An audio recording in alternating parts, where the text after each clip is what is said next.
Hello everyone and thank you for stopping by.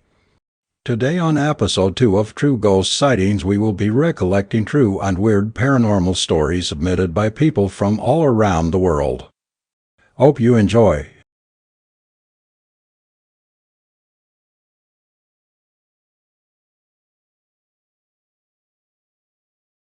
I took my family to Little Creek. We jumped in the creek and started walking up the creek.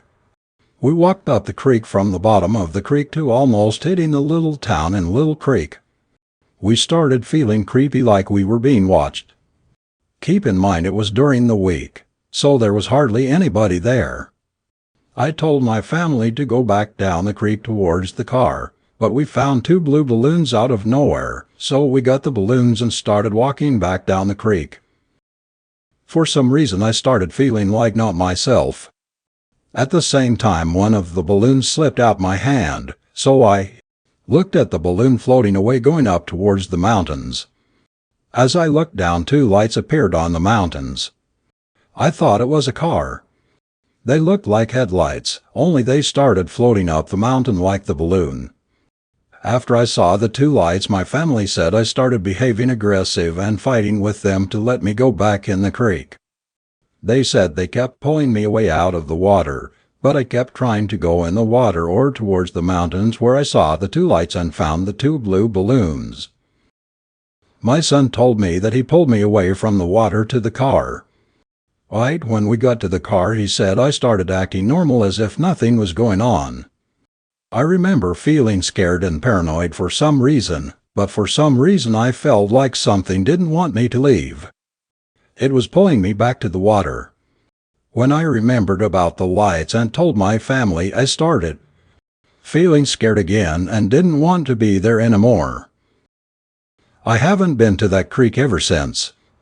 Soon after that there were reports of UFO sightings in Little Creek. I told my family, see, you didn't believe me about the lights or something being out there. I was telling the truth the whole time, not to mention the KKK all over the parts of Little Creek also.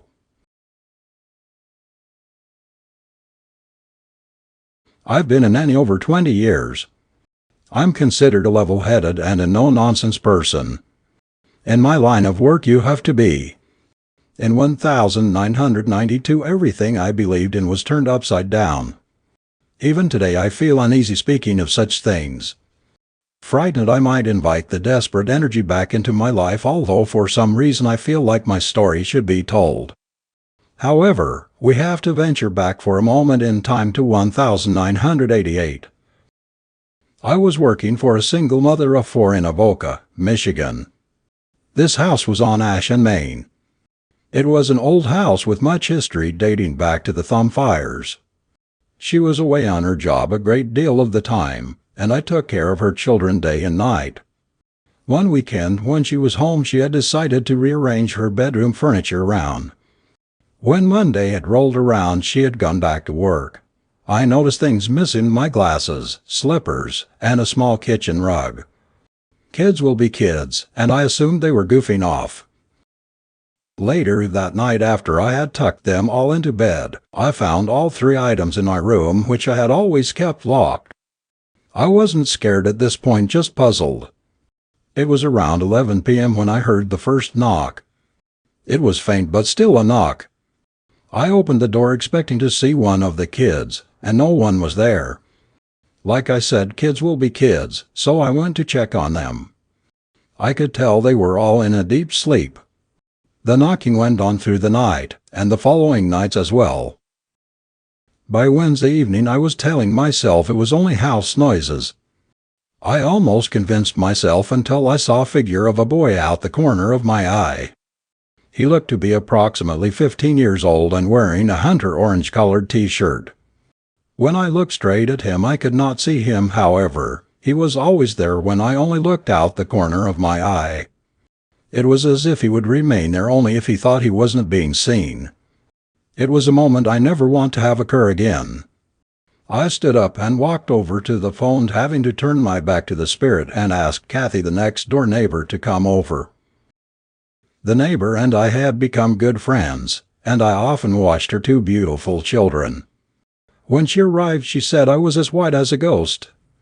I told her I had good reason. I explained everything down to the last detail. She said she'd once heard that a boy lived in the house once years ago, but he died in a hunting accident, moments later before the ambulance arrived.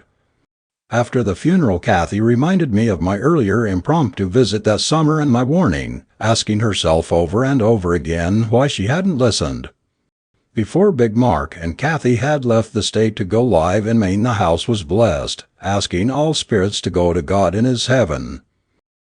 The house is now condemned. I don't know if I see my spiritual visit as a cry for help from the 15-year-old boy or a warning to help the 10-year-old boy. Whatever it was, I will never take it for granted again. I'm still a nanny, and if only for that reason, if it means keeping the children I tend to safe, I won't be frightened. I will ask what it is they want to tell me. We had a home built in 2004 on the corner of Grand Park and Browning Drive. Shortly after we moved in, my family started experiencing strange phenomena. My son was 8 and was first to have things happen to him. He would see a Native American girl and other figures standing at the foot of his bed. We just passed it off as him having a bad dream until my husband and I started experiencing things. On a few occasions we were grabbed in the middle of the night. After many months of this we sought out help. The spirits were toying with us by scratching on our doors and giggling. At first we were scared, then we were angry. I never believed until it happened to us. We researched the subdivision and found out there was a church built, and it was burned down in the 1800s. We believe this has something to do with our home being haunted. I think there may have been a burial ground near the church in our neighborhood, but we couldn't find information on that.